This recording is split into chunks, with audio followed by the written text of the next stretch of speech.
Okay, we're broadcasting. Please put yourself on mute.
Hi, everyone. Welcome to our webinar. We'll be starting in just a minute, waiting for others to join.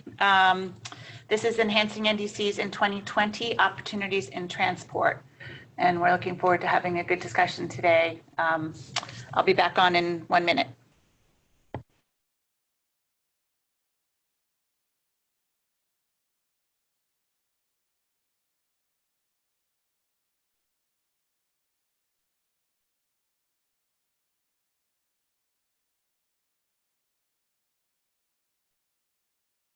You're ready. Okay, we're going to get started. First, a quick look at the agenda. For today, we have 4 speakers providing introductory remarks and their perspectives from the Partnership for Sustainable Low Carbon Transport, WRI and NDCP. This is a listen-only webinar. You can raise comments or questions throughout the webinar by typing them in the questions box that you see on your screen. You should be able to see it either on the bottom of your Zoom screen or the top left. And if you're having trouble with audio or video, please send an email to Mary Levine at WRI.org. Her email's on the screen as well. Please limit your use of the questions function to topical questions for the panelists. And this webinar will be recorded and sent to you within 24 hours. And feel free to share it with anyone you think who would find it worthwhile. I'm missing one. Our first speaker today is Bahare Sayede from the UN Development Programs, NDC program support. NDC support program. They're working directly with countries to advance ambitious progress towards resilient zero carbon development. Over to you, Bahare. Good morning, good afternoon, good evening, colleagues. As mentioned, my name is Bahare Sayede, and I work as a global advisor on climate and energy here in UNDP headquarters in New York. I'm very pleased to be with you today and have the opportunity to say a few words on behalf of UNDP. Before we get started and have a substantive conversation about the transport sector and opportunities in the sector, I was asked to say a few words about the importance of 2020 and the overall importance of the enhancement of the NDCs this particular year. So you all are familiar with the Paris Agreement. We are now 5 years past the time when the agreement was adopted in 2015. This means that this year is the first opportunity for countries to look at their already existing NDCs and the commitments that they made back in 2015 and seek opportunities to raise their ambition. Now, the science is clear, the data is very clearly laid out for us in terms of why it's so urgent that we raise our collective ambition. Temperatures, as you know, are expected to rise by 3.2 degrees Celsius this century. Clearly, we're not on the path that we need to be. And if we really want to get on a 1.5 degrees pathway, emissions need to fall rapidly. More specifically, 7.6% every year from 2020 is the rate that scientists have advised we need to follow. So this means that this year is going to be critical in terms of looking at the current level of emissions and identifying opportunities to raise the ambition of the NDCs. Now, the enhancement of the NDCs is the first step towards the raising of the ambition. And that process of enhancement is of top priority for both the United Nations and also my agency, UNDP. Given that many countries around the world need support in this process.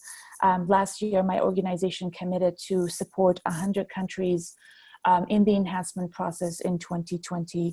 Of course, we're doing this in collaboration with NDC Partnership and other partners who are involved in this.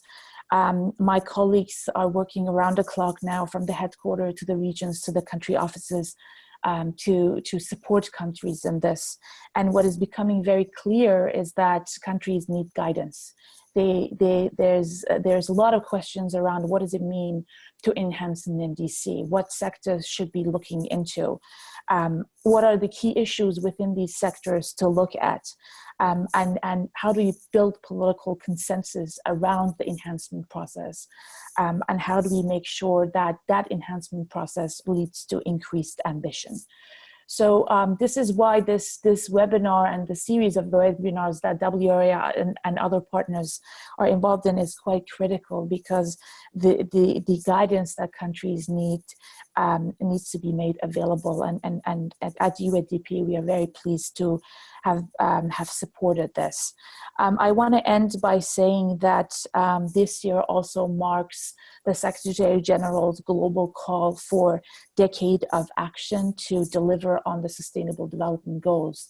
Now, of course, transport is a key sector to look at, not only from the perspective of GHG emissions. It is now globally the second sector in terms of its contribution to GHG emissions. In fact, in many countries, it has become the first sector, and the emissions from this sector have surpassed the energy sector. But there's also a very clear link between access to sustainable transport and the SDGs, whether it's related to health and air pollution or safety or access to affordable mobility and so on. So it's this topic, transport, has become quite important within the context of the global platforms that the United Nations is involved in.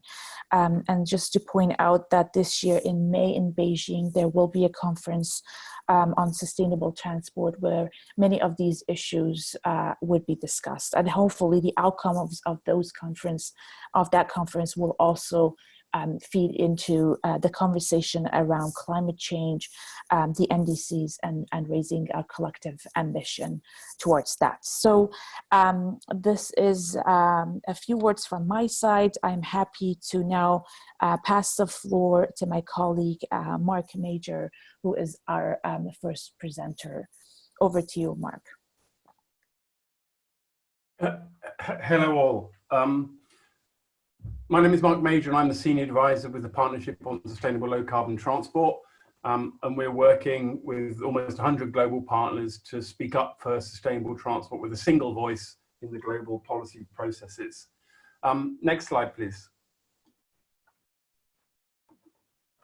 So, as has just been explained, to achieve the objectives of the Paris Agreement, we need absolute reductions in emissions in the next decade.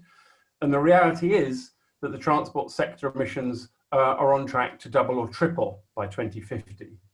So there's an urgent need to address transport emissions if we're to achieve the objectives of the Paris Agreement. At the moment, we're going to be, 8 or 9 gigatons above where we need to be if we carry on current trajectories. But the good news is that we have solutions available.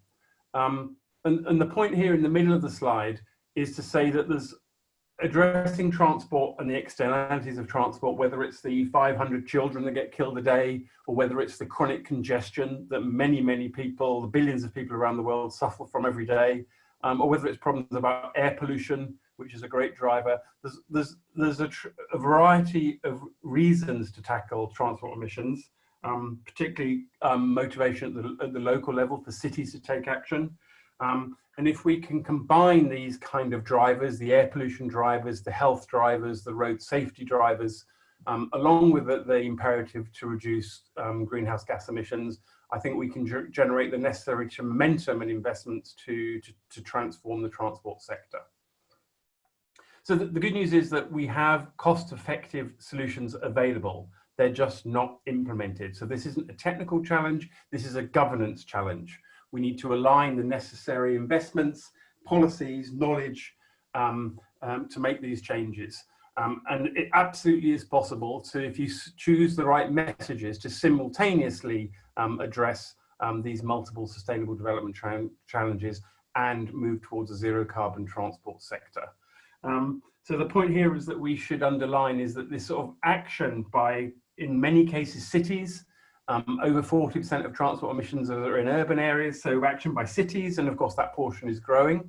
Action by cities and companies can really help drive and support increased national ambition. So a need to coordinate not only across the many, many actors in the transport sector, but the need to cooperate with the non-party actors, as they're called in the Paris Agreement. So all these cities and companies that are willing and interested to take action. So absolute need to address transport, multiple benefits of addressing transport, the reality that zero carbon is possible, and that together this transformation can help support NDC ambition. Next slide, please. So if we look, we did, of course, an analysis with many of our partners of the 165 NDCs, the first generation NDCs that was submitted in 2016, to see how transport was represented. And you see that less than half address passenger transport, and only a fraction address freight transport. So this is one initial weakness. We can see that very few address aviation, for example, which is the fastest growing source of emissions. So clearly that's a problem. Only about a third addressed urban transport, when, as I just said, there's huge co-benefits of taking action on urban transport. Solutions that are cost effective across the world and affordable across the world, such as increased walking and cycling, are again only addressed in just a fraction of NDCs. So the analysis of the transport in the first generation was there was not a comprehensive approach. Transport was massively under addressed considering its contribution to the problem. So tremendous potential to do better. Next slide, please. So there's international expert consensus that to address the external costs of transport, you need to do 3 things simultaneously. First of all, you need to take the opportunities of avoiding unnecessary travel, so providing access in other ways. So maybe local shops is a good solution to reduce the number of kilometers that people need to travel, or maybe online solutions, digital solutions is another way. So take the strategies you can to avoid transport demand. Secondly, you need to shift transport to more to modes with lower external costs. So maybe more public transport, maybe more walking, maybe more freight by rail, maybe more freight by inland navigation. So you need to have these shift strategies. And the third package of strategies is to improve the transport means themselves. So maybe lighter vehicles, new fuels, better driven vehicles, vehicles with higher load factors. But the key thing is that you need to have all of these 3 strategies in parallel. But what we see is a tremendous imbalance in the measures that are proposed, with a tremendous focus on these improved measures. So better vehicles, better fuels, better driving, better load factors, and we're missing the balance of these needs. So This is something that really needs to be addressed. We need to have a balance of measures across these three categories. And when you look at analysis of what CO2 reductions you can get from different measures, it confirms that you only by these three strategies in parallel can you actually really deliver low carbon transport. Next slide, please. This is the main takeaways I'd like you to take away from my short intervention, is like 6 specific things that we would be really delighted if all NDCs. So first of all, a specific greenhouse gas emission mitigation target for the transport sector. So actually say specifically what the target is. Many of the NDCs in the first round had economy-wide targets, but that did not send a clear message to the multiple public and private actors at the national and local level that need to take action on transport. So a clear target tells the sectors what they need to do, and even better is sub-targets. So if you have clear targets for rail, for inland navigation, for aviation, this makes it even easier for these different communities to get together and focus on delivery. We also see that there's great potential in transport to have kind of meaningful indirect targets, such as, you know, doubling public transport in cities by 2025, or maybe increasing cycling mode share to 8% by 2030. So these indirect targets are very easy to communicate, and again, give clear messages to the sector and to the public about what is going to happen. So these are also a very useful way to drive action. And are good proxies in many cases for actual greenhouse gas reductions. So as I just explained, we need to see a much more balanced approach across the 3 strategies: avoid, shift, improve. This is point 3. And of course, adapting transport systems to the challenges of climate change also needs to be covered. We see always on the news that when there's different climate related events, flooding or storms, that often the kind of initial impact is on the transport sector. And of course, transport sector plays a key role in disaster response and recovery, as well as the economic recovery in the longer term. So it's important to keep an eye on the need to adapt transport systems for a warmer climate. We always see this imbalance with passengers and freight transport. About 50% of emissions is from freight transport, and the private sector, who are very active in freight transport, can often respond very quickly to policy and price signals. So good measures and a clear vision on freight transport can often lead to significant reductions in the shorter term. So a balance across passengers and freight. Underlined already the importance of urban transport emissions, but cities cannot act unless they have the right national policy framework. So NDCs need to address urban transport and explain how the national levels will catalyse and facilitate action by cities. And finally, aviation and maritime are significant sources of emissions, significant sources of climate impact. Remember, high-level aviation emissions, because of the effects on high altitude, have about 3 times the global warming effect than the same amount of CO2 on the ground. So huge impact of these sectors, and they tend to be neglected in national action. It's only countries by countries investing in new technologies, investing maybe in rail terminals and rail infrastructure as alternatives, facilitating port infrastructure. Only through national action can we address these aviation and maritime emissions. So it's really important that these are not left out. So these are kind of the 6 wish list from us based on past experience, and we hopefully are seen as pragmatic kind of guides to countries as they draft their NDCs in the next months. Next slide, please.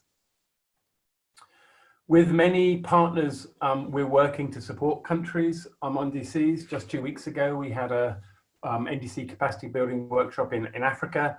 Last week, we had a similar one in Latin America, in Bogota. This is generating lots of knowledge and experience and tools. And there's resources available to do more of these kind of national capacity building workshops as necessary. Next slide, please, which is actually my last slide. So the transport sector will be active in the regional climate weeks. We hope that this is a chance for us to meet with local implementing actors, and around these events, we'd be very happy to organize activities and discussions around some of the concepts that I've presented today to help countries improve the representation of transport in the next generation of NDCs. Thank you for your attention. I look forward to your questions, and I pass the word on to Taryn. Hello, everyone, and thank you so much, Mark, for setting the context, as well as Bahare. I am going to be speaking, let's see if we could go to the next slide. Bahare mentioned earlier that WRI and UNDP together have, along with other partners, have been developing a series of guidance on enhancing NDCs. I hope some of you will be familiar with it. We launched our first overarching guide, which is pictured up here in the left-hand corner back in September during Climate Week. And then at the COP in December, we launched several sector-specific guidance documents on power, transport, forests, and agriculture. And we've got some more sectors and themes forthcoming. So I'm going to be focusing today on the guidance for the transport sector, but want to flag that there are these other resources available as well. You can find them on our website. And to also just mention that the guidance I'll be presenting around transport today is designed to sort of work hand in hand with this overarching guidance on enhancing NDCs, and it follows a similar process and set of steps that I'll be going over shortly. So on the next slide, before delving into the guidance, I wanted to just take a moment and reflect on what we mean when we say NDC enhancement, just so that we're all on the same page about how, at least how I'm going to be using this language in our presentation. Of course, the NDCs are incredibly diverse documents. They cover a wide range of issues. When we first started working on this, we took a stab at trying to break down all of the different ways in which it might be possible to enhance NDCs, and we came up with these four.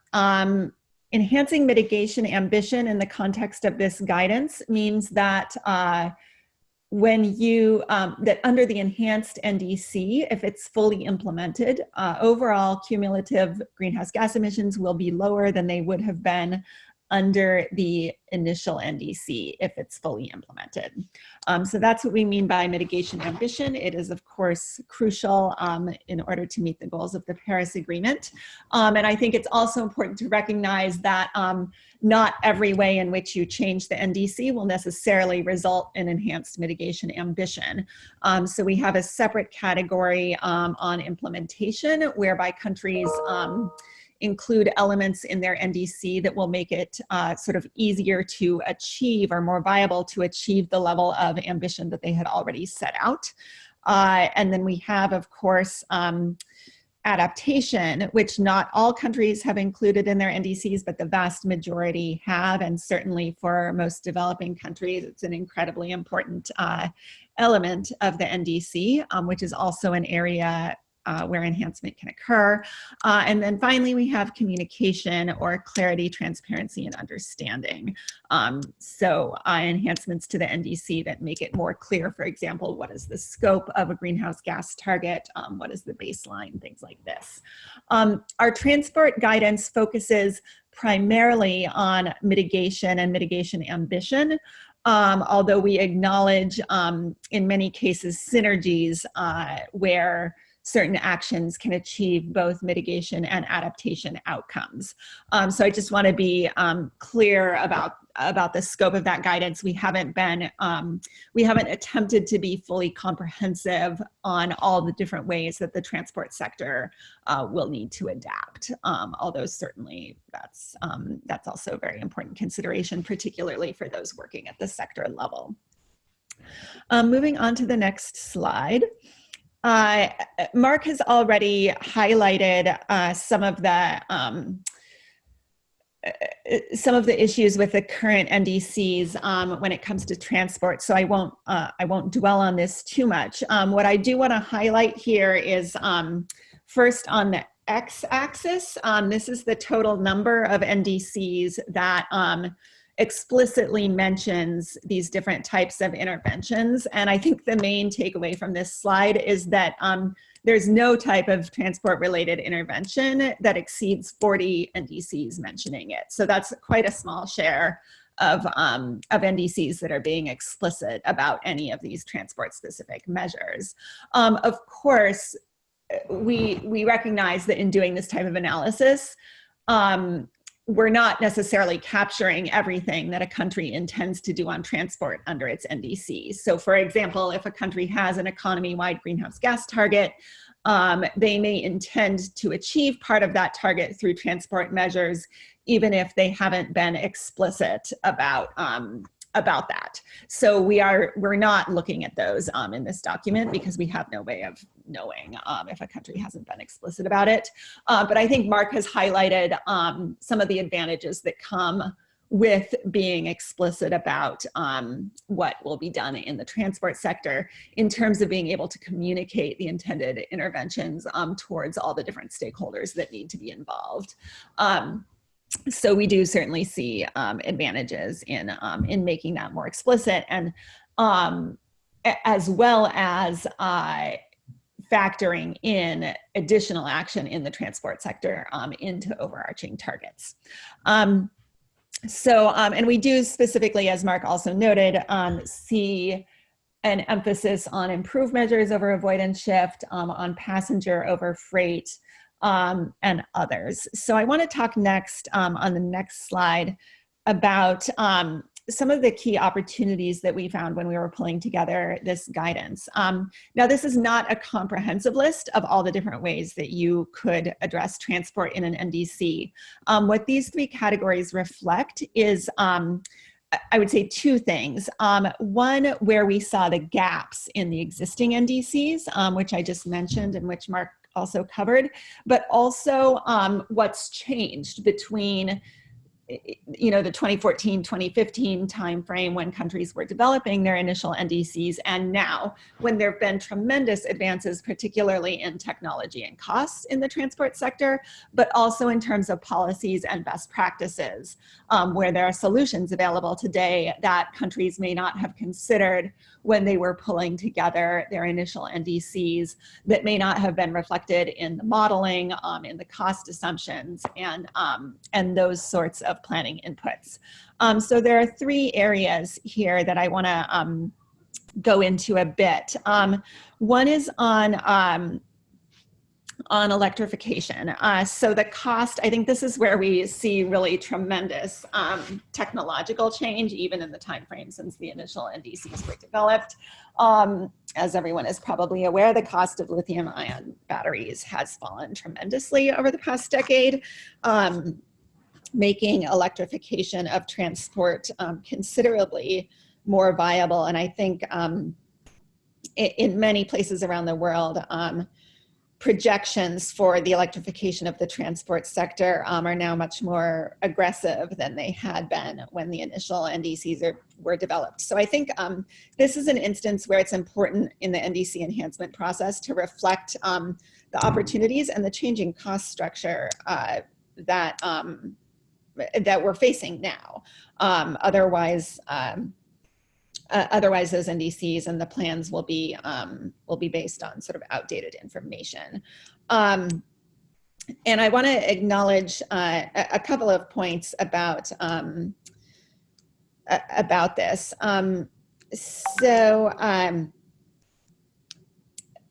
There's also there's an opportunity besides electrification to include fuel efficiency mandates in NDCs as well, since those offer immediate gains, while also committing to electrify over the medium and longer term. We would suggest that countries in their NDCs can commit to things like zero emission vehicle mandates, incentives, smart charging infrastructure, policy and regulatory development, and so on, to maximize the benefits of electric mobility. And then finally, I want to highlight that electrification and the associated opportunities includes not only cars and trucks, but also micromobility options, electric bicycles, scooters, things of that nature, which can in turn facilitate the next opportunity that I want to highlight around avoid and shift.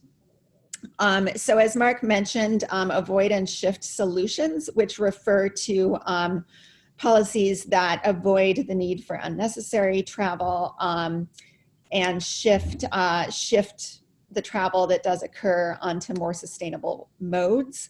And I should also add to sort of retain travel in sustainable modes and avoid the need to move to single occupancy vehicles, for example, in those countries where that transition hasn't fully happened yet. This is around supporting land use planning, public transport, and modes like walking and cycling.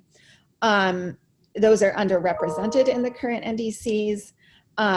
So we see the opportunity for NDCs to promote measures in these areas, including indirectly by undertaking efforts to reduce and eliminate fuel subsidies, to adopt national urban growth and transport master planning, as well as sort of more direct measures like promoting investment in public transport, walking and cycling. And then the third area where we saw a lot of opportunity is around freight. Again, this was an example of a gap in the current NDCs, and also an area where technology has made a great deal of progress since the first round of NDCs, both in terms of alternative fuels, which are really starting to take off in this sector, an area where people thought that would be extremely challenging only very recently. The state where I live, California, is now looking at zero emission vehicles mandates for heavy duty vehicles, so for big trucks, which is a very exciting development, but also in the use of information technology to improve logistics and operational efficiency of freight.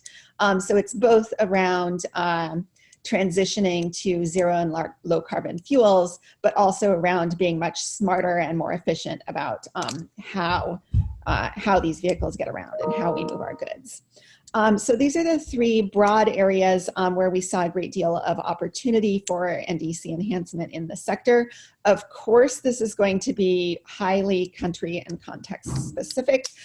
So this is not meant to be at all prescriptive, but rather to highlight and maybe provide a bit of inspiration about where we think that countries might want to take a look as they undergo this process. On the next slide, I want to get into the guidance itself and what we suggest, given that what's appropriate is going to vary by country, how can a country go about identifying what opportunities are most salient and appropriate for its specific context, which is really what the guidance tries to do in laying out a process for undertaking it.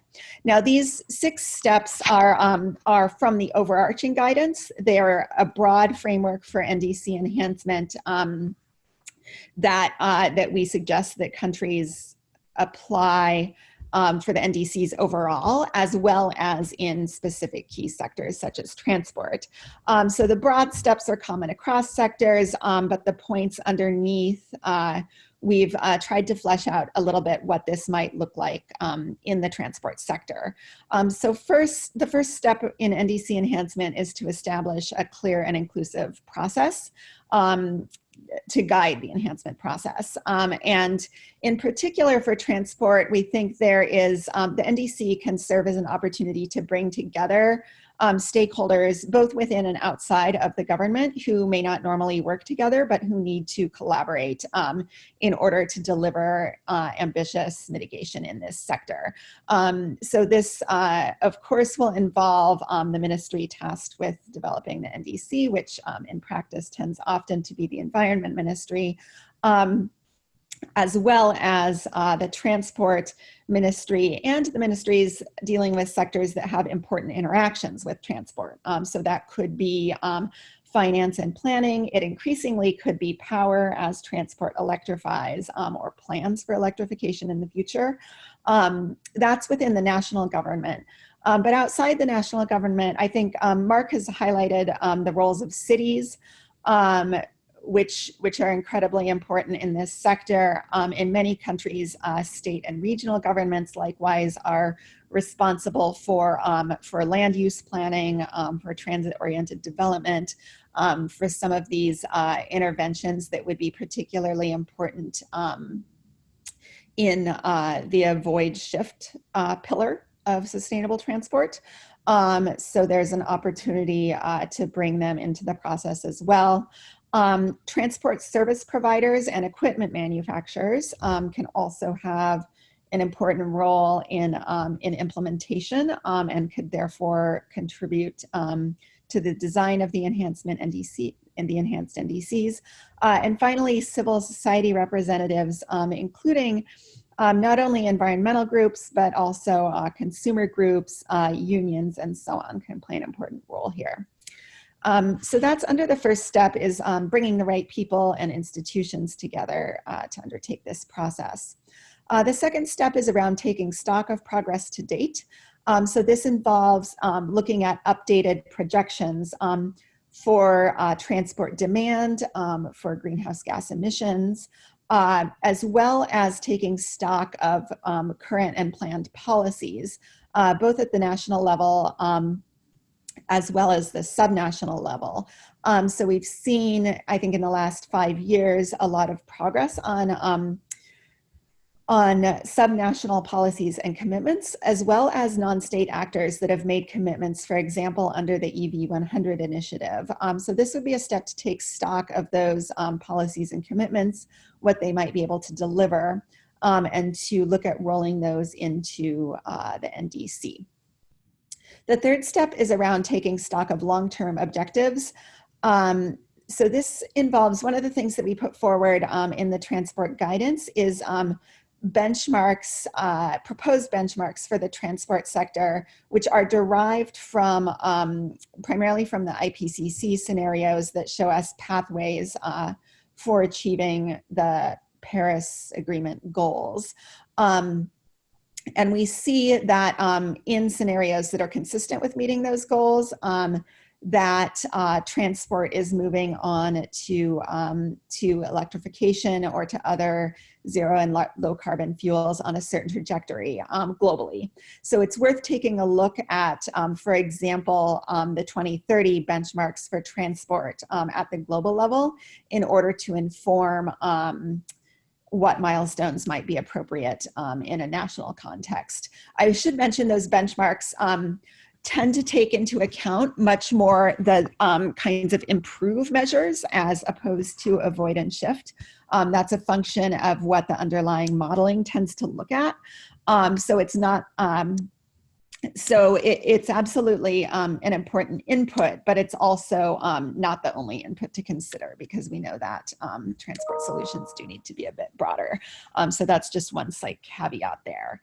This step number 3 would also be the appropriate place to look into long-term development goals, long-term national plans, as well as the SDGs and other global frameworks to look for opportunities to synergize between the transport and the NDC and some of these other objectives. The fourth step is, so taking all of this input from steps 1 through 3, identifying the actual options for enhancement in a particular country. And we suggest 4 considerations here. One is improving alignment with the Paris Agreement. So that's where you would look to develop options, enhancement options that align more with some of those benchmarks.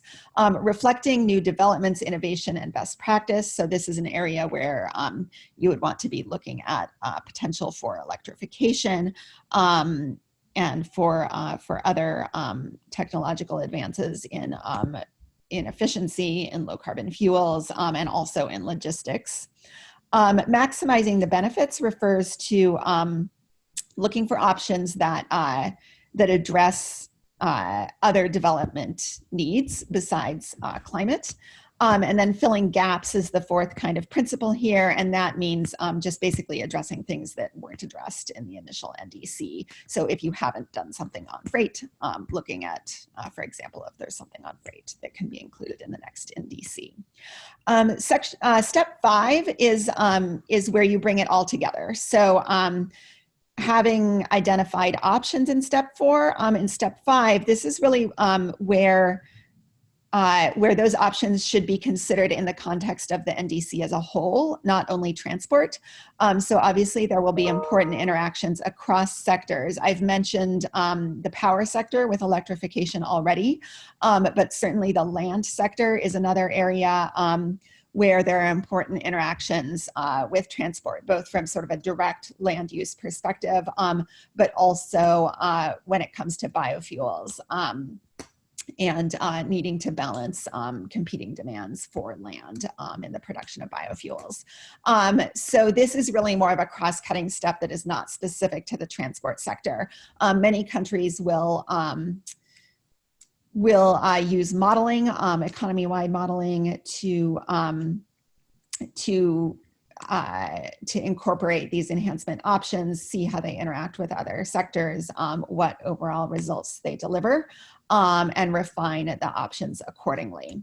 And then step 6 refers to determining how, having refined that list of options, how it will be reflected in the NDC. So on the next slide, we have some options for how these can be reflected in the NDC. I'll actually start on the right. So and by the way, these are not mutually exclusive. Countries could do any or all of these. In the upper right is simply to integrate additional transport action into an economy-wide target, ideally making that target more ambitious. You could also develop a greenhouse gas target that is specific to the transport sector, as Mark has suggested.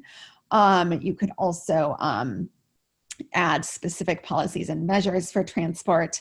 And then on the left, we have different sector-specific targets for transport that might be appropriate to include. These are what Mark was referring to earlier as indirect transport targets. So targets that are framed around something other than greenhouse gas emissions that are specific to the transport sector. This, again, is not a comprehensive list, but it's a few highlights that correspond to some of the opportunities that we've identified in the guidance. So that final step is to determine, which of these, which could be multiple options, will be reflected in the enhanced NDC. So the next, that concludes my presentation. The next slide just gives the URL for where you can find the transport guidance as well as our other NDC enhancement documents. And with that, I will hand it over to Rob Bradley from the NDC Partnership. Thank you. Hi, everyone. Thanks very much. Thank you, Taryn. Thanks, everybody, for participating today. We've heard in some detail from those who are sort of expert in the transport sector and in the NDC enhancement process. We're going to take a little step back and talk about what we are actually seeing right now from countries in terms of requests that they are making for support as they go through the process of enhancing their NDCs. So the NDC Partnership is currently supporting 65 countries in going through the process of enhancing their NDCs during the course of 2020. I'm going to talk a little bit about what that means and about the specific requests that we're receiving. In order for any of that to make sense, I need to say a little bit about the partnership and what it is and how we work. So next slide, please. So the partnership is a global coalition of countries and institutions. We have currently 106 member countries, 37 intergovernmental institutions, and just under 30 non-governmental associate members. WRI, UNDP, both amongst the members. All of these different partners work together in order to have a more coordinated approach to helping countries drive forward their NDC action and to enhance ambition over time. Next, please. We work in several ways. One is that we support countries during the implementation phase of their NDCs. The second is, and we'll spend some time on this obviously, is that we are specifically in supporting countries during the process of enhancing ambition and enhancing their NDCs. And then finally, we have a knowledge and learning function, which helps everybody raise their efforts by moving beyond individual country experiences, sharing successes and challenges, and so forth. And I'm going to quickly walk through those in turn. Next. So the most fundamental part of our work is what we call the country engagement process. So when a developing country member of the partnership requires any kind of support with its NDC implementation, the start for that process is that they write a letter to our teams at the support unit. We're a kind of secretariat for the partnership. And that letter, which we refer to as a request for support letter, kicks off a process in which we bring everybody involved in the partnership into the process of supporting that country. So on our website, there's long and boring detail about this, but the nub of it is that we immediately share that letter with the whole of the membership. We say, country X has requested support. Who is interested in country X? Who has the capacity there to provide the kind of support that they're looking for? Sometimes those letters are extremely detailed. We've had countries send us a letter with 300 individual activities in it. Sometimes they're very broad. I want support in the following couple of areas. But however that may be, that starts off a process of consultation with the country in which we support the country in hosting cross-government workshops, bringing together all of the relevant ministries associated with their NDC implementation, as well as broader stakeholder groups. And very often that can involve dozens or even hundreds of different groups.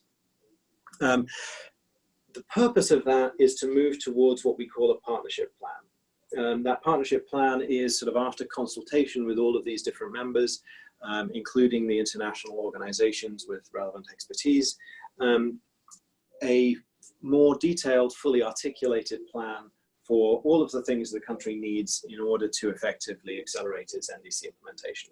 And then crudely, the job of the support unit is to say, okay, here are the 100 things that this country says it needs. UNDP, which ones are you going to do? WRI, what can you cover? UK, what will you support? And essentially try and ensure that between all of the members of the partnership, we're meeting as much of that request as possible. Next, please. We also have, as I mentioned, a knowledge and learning function.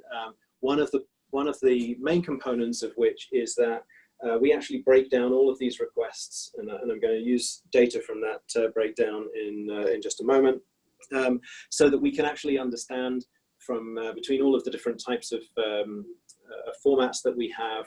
We have something like 4,000 individual requests from countries.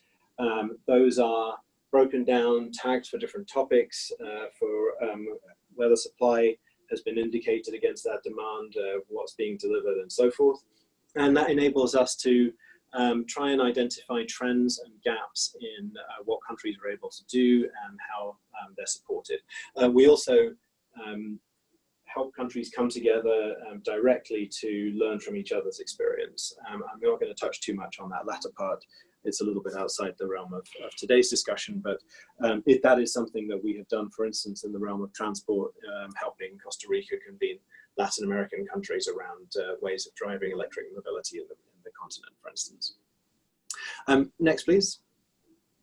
So I then want to speak particularly, given what we're talking about today, about how we are supporting countries in raising ambition and enhancing their NDCs. Next. Last summer, the partnership launched what we call the Climate Ambition Enhancement Package, or CAP. It's a lousy acronym, I'll readily admit, but it's an effort to help countries take a more comprehensive approach to their NDC implementation, their NDC design this time around in 2020 than was possible last time. During 2015, many countries found themselves to meet the political deadline of Paris, putting together their NDCs in a hurry. We've heard from speakers already this morning about limitations that there are in the NDCs. In many cases, sectors like transport were not explicitly considered, or countries didn't have time and resources to conduct the appropriate multi-stakeholder engagement required to help them set policy appropriately. A lot of underlying analysis was needed, for which there wasn't time, and so forth. So the idea of CAP is to enable countries that are interested in pushing forward and enhancing their NDCs this year to have the support that they need, and hopefully the time that they need, in order to undertake the relevant action. This again brings together all of the different members of the partnership. In addition to the way in which we go about supporting implementation, an added feature this year is a technical assistance fund of around $30 million that supports members in deploying that support to countries as rapidly as possible. Next, please. I should mention that the technical assistance fund is administered by WRI. This map provides an overview of the countries for which the support is being delivered through CAP. As you can see, it's a fairly wide regional mix. It also encompasses major emerging economies as well as least developed countries. And so what I'm going to do now is talk through, so we've covered 3 different formats, if you like, in which we provide support to countries. Through these initial requests for support letters, through the more detailed partnership plans, and through these applications to CAP. And in each case, I want to now turn to specifically what we're seeing in terms of transport-related requests. Next, please. So starting with the request for support letters. So these are the initial requests that we get from countries, in some cases detailed, in some cases fairly broad. Around 8% of the requests that we get in this format are specifically about transport. I should say, by the way, that probably half of the requests that we get are cross-cutting across sectors. They are fundamental things like drafting climate legislation, putting in place broad regulatory frameworks, doing vulnerability assessments, and so forth. But 8% of the requests are specifically about transport as such. The majority of those requests come from sub-Saharan Africa, but a caveat on that is that the majority of all requests come from sub-Saharan Africa. Our African members tend to submit more detailed sets of requests. Just giving us some examples of where some of those break down. We've heard about some of the core categories and the core priorities that there are right now, starting with avoid and shift. So we've seen a number of different examples there. Chile, for instance, has talked about modal shift and also about evaluating electromobility, and that's something on which the partnership is deploying support. Mozambique is expanding its Metrobus project and is interested in actually tracking and understanding the CO2 emission reduction impact of that. The Rwandan government has requested support looking at ways of reducing commuting transport load. Nigeria is looking at best practices, including in particular the rehabilitation of its railway network. So there's a variety of ways in which countries are looking actively at travel avoidance and modal shift that the partnership is supporting. Electrification is another one, and I mentioned that Costa Rica in particular in 2018 was leading a Latin America-wide effort to find ways of promoting electric mobility. That's something which we see in a number of requests. Colombia has set targets for adoption of electric vehicles in their sustainable cities. Jordan is switching, or at least piloting the switch of buses to electric vehicles based on solar cells. So again, those are areas in which the partnership is providing support. Freight is also covered. The Philippines, particularly looking at maritime transport and increasing efficiency of ship and port activities. Nigeria is looking at transport in the context of how they attract private sector investment. Namibia is looking at freight pooling. So there's a wide variety of activities there. Next slide, please. When we look at the more detailed partnership plans, and there are currently, I should have mentioned, we're active in about 60 countries supporting implementation of those. Around 45 or so with providing that support based on the letters of request. We have 17 countries in which we have these more detailed partnership plans with around 8 or so expected within the next month. But looking at the 17 that we have so far, the proportion is around the same, about just under 8% of the KPIs in those plans relate to transport. Again, avoidance shift and vehicle electrification both feature prominently. Grenada's plan, for instance, is fairly comprehensive in the way that it's looking at both infrastructural and behavioral elements in helping trying to drive modal shift. A number of the smaller countries have a particular focus on vehicle electrification because of their fuel import challenges. The Marshall Islands and St. Lucia are good examples there. Next slide, please. So turning to CAP, there the nature of the requests is often considerably broader. We do have a number of different countries in which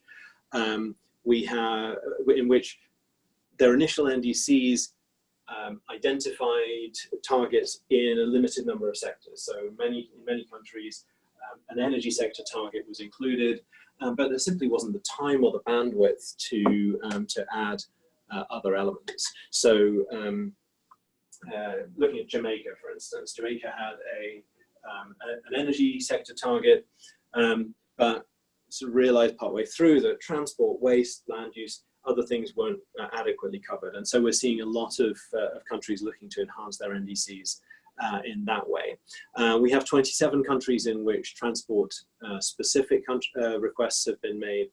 So that's around about half of countries have included transport in some way, around 40%. And the number of activities is just shy of the average that we have on implementation. So it's around 6% of requests. So just to give a few examples, if we can move to the next slide. Nepal, as I say, many of these requests are somewhat broader and higher level because countries are assessing their options. But Nepal, for instance, is getting support to do cost-benefit analysis of a variety of different energy and transport related projects with a view to what the implications would be of including those in an enhanced NDC. Panama is looking to set itself an explicit emission baseline for transport. Gambia is similar to what I described with Jamaica, looking to include the transport sector, which was omitted in the first version of its NDC. Vanuatu similarly looking at a number of additional sectors, including transport, with a view to the implications of an enhanced NDC also covering those. So it's a wide variety of activities. All of these requests incidentally cover both mitigation and adaptation elements. Taran was explaining that in the WRI's NDC guide, NDC enhancement guidance, the focus is on mitigation, which is true for a lot of partners. But the version of the definition of enhancement that we've adopted under CAP includes the provision of more robust action on adaptation as well as on mitigation.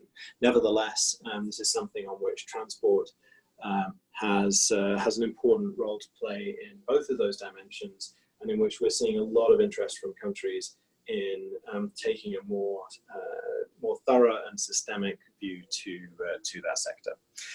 Thank you very much. Thanks, Rob. So we only have a few minutes left, but we are planning to go about 5 minutes over time to address people's questions. So ask them now through the Q&A chat box. I'm going to start with one to Rob, so I know you might be needing to leave soon. Does the NDC partnership engage with private companies as well, or how can private companies and other stakeholders be engaged with the NDC partnership? Sure, great question. So the simple answer is that the NDC partnership engages through national governments. So we do not engage with the private sector directly, separate from those discussions with governments. Nevertheless, what many governments are asking us for is help in engaging their private sector. So I mentioned the in-country workshops that countries have in order to start laying out the elements of their partnership plans. Very often those include private sector participants, but again, at the request of the government. We don't, as a partnership, go out and engage those separately, although of course many of our members do. We have helped countries specifically engage around lessons learned on private sector engagement. We're actually either have just published or we're just about to publish an overview of some of a convening that we did, bringing together a number of Francophone African countries together with Morocco to learn from their experiences as to how they've institutionalized cooperation with the private sector. So always with us, it's mediated through the government. We can't engage directly, but nevertheless, private sector engagement is a big component. Okay, we have another question. Thank you, Rob. Another question from Mark Major. Can you address the role of fuel cell technologies, hydrogen, in NDCs, what you're seeing, trends you're seeing, and how that needs to factor in to the low carbon transformation? Yeah, thanks. This is a very interesting question, and we see a lot of attention to the technical aspects of how hydrogen can be used in rail, in shipping, of course in cars and heavy duty vehicle applications like trucks and buses, and even aviation. So there is certainly a place for hydrogen in the future, but I think there's no consensus yet on which modes will be using exactly hydrogen in what ways or what quantities. I see three big challenges for the use of hydrogen in transport. One of them is the business model. What is the business model that makes this possible? I mean, the economics of this already looks promising in some of the countries that already have an excess of low carbon electricity, like in Costa Rica or in Iceland, but there's certainly many more countries that will have an excess of carbon-free electricity. So that opens up. But what are the business models around that? And a lot of that is linked to the infrastructure needs. So of course, one mode or one application isn't going to be able to develop an infrastructure business model on its own. So that you need to kind of sum up all these demands for different modes. And the third part is that there's lots of other energy carriers being discussed. Ammonia comes up more and more, and others. And this is also a question of how these energies are going to be used in other sectors. So like the supply infrastructure could be shared with other sectors. So business models, infrastructure, and understanding the demand not only in transport but from other sectors. On the last part of the question, I'm not enough of an expert on the technology to be able to tell you what share of this would be used in fuel cells specifically and what share will be used in using hydrogen in other ways. So I'm afraid I can't answer that last part of the question. Thank you.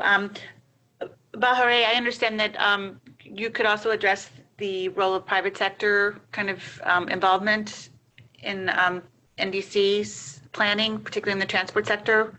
Would you like to follow up on that? Thanks, Darren. I just wanted to mention something about UNDP's approach, which is complementary to what Rob mentioned in terms of the process that the NDC partnership is pursuing. What we are seeing, I want to talk about the private sector participation, but a little bit broader than that. And what we're seeing in comparison to 2015 is that there's a recognition within governments that this phase of the preparations for the NDCs require what we call a whole of government and a whole of society approach. So what do we mean by that? A whole of government, meaning that there are different parts of the government, different ministries and governments from national to local to subnational that need to be engaged in the process of enhancing the NDCs. And so that's a difference that we are seeing from 2015, where generally it's the Ministry of Environment who's the focal point, and they have been the penholder. And now we're seeing a shift towards, governments trying to bring different ministries, energy, transport, environment, mining, and so on together to have a conversation about the NDC enhancement process, so that whatever is decided is a more integrated approach. And the whole of society, meaning that it used to be that the government, although the accountability is still with the government, there's a recognition that there are many actors beyond the government who participate and play a major role in the enhancement and implementation of the NDCs that need to be part of this conversation. This includes the private sector and other non-state actors. So again, at the national level, what we are doing with the, in the process of enhancing the NDCs and the dialogues with the government is to mobilize these key actors that are needed around the enhancement process, so that this approach of whole of government and whole of society is respected. Over to you. Thank you. And last question, we'll quickly try to answer a set of questions on environmental waste, recycling of batteries, and how they can be addressed in the NDCs. And particularly, we have a question about the increased importation of old, used, and near end-of-life vehicles in Africa, and the impact that has on emissions, the disposal being the key issue. Taryn, could you address this question? Sure, I'll take a first stab, and then if any of the other speakers want to come in, please feel free.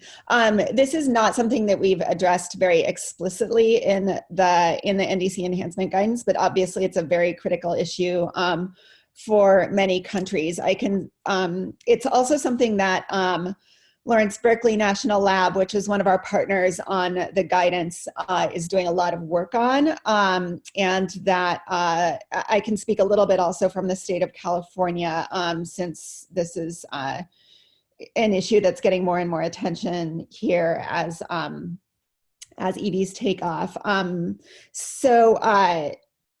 I think there are a few things that are being looked at. I know we have an advisory group here in California that's considering a number of options for tackling this.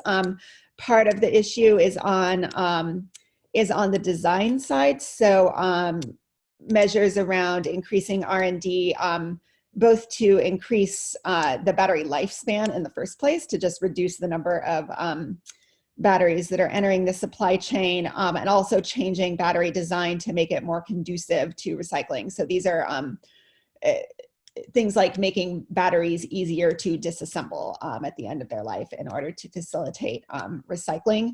There's also being explored things like take-back programs, so incentivizing both consumers and companies to properly dispose of vehicle batteries, either to the government or to the companies that sold the cars in the first place, and working with car manufacturers to basically have them take on more of the responsibility for end-of-life issues.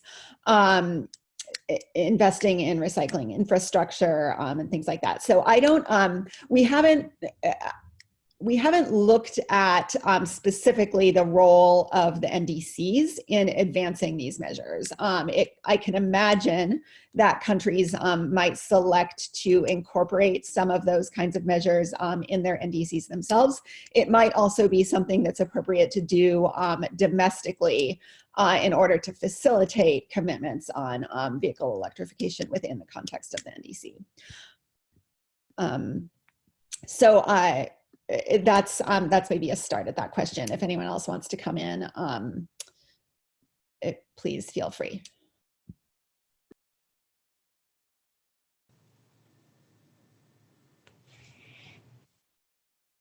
All right. Well, I think we can wrap up now with a preview of our upcoming webinars in this series. March 9th, the date might shift to the following week, but we next up we'll have a focus on opportunities in forest and land use. And then we're also covering topics, short-lived climate pollutants, power sector, and agriculture sector as well in the coming months. You have the URL there. We look forward to keeping in touch, and please send us any feedback or suggestions for future webinars. This concludes the webinar. Thank you.